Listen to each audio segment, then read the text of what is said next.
ndasha inonzi mad fit. Kama moyo mangu wazive muno zvakapera nasi unoda kuita wekunongezera akuti ndingadaishiwa ndakatomurora asi nasi unoshuva pandiwaiwedzera watezvara ndimi wani maninyima mwana ndogora mandichisvedzera kuti sekumba kwenyu mandishaisa mukana namo yangu maiwedzera watezvara ndimi wani maninyima mwana ndogora mandichisvedzera kuti sekumba kwenyu mandishaisa mukana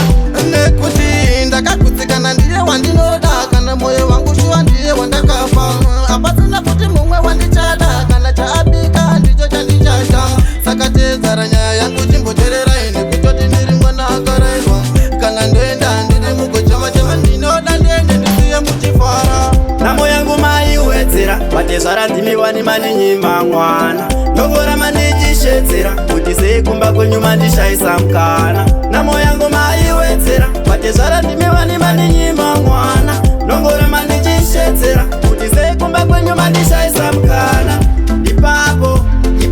moyo wangu wanga watomerera ipapo ipapo muavokana kuti muepo mupopo zviripo ipapo toita izvozvo saka chiko changa chimi chandisondera nanga ndatogaya kuti ndini ndicharora namo yangu maiwedzera watezvara ndimi wani maninyima mwana ndogora mandichisvedzera kuti sekumba kwenyu mandishaisa mukana namo yangu maiwedzera watezvara ndimi wani maninyima mwana ndogora mandichisvedzera kuti sekumba kwenyu mandishaisa mukana nekuti ndakagutsikana ndiye wandinoda kana moyo wangu shuwa ndiye wandakafa hapasina kuti mumwe wandichada kana chaabika ndicho chandichada saka tedzara nyaya yangu chimbotererai nekutoti ndiri mwana akarairwa kana ndoenda ndiri mugochema-chema ndinoda ndiende ndisiye muchifara namo yangu maiwedzera watezvara ndimi wani maninyima mwana ndogora mandichisvedzera kuti sekumba kwenyu mandishaisa mukana namo yangu maiwedzera watezvara ndimi wani maninyima mwana ndogora mandichisvedzera kuti sekumba kwenyu mandishaisa mukana ipapo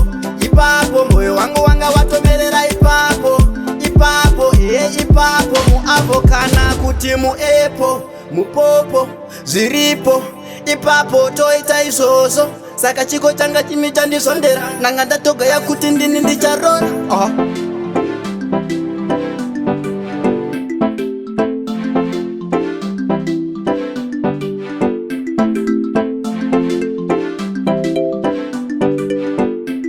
$1 million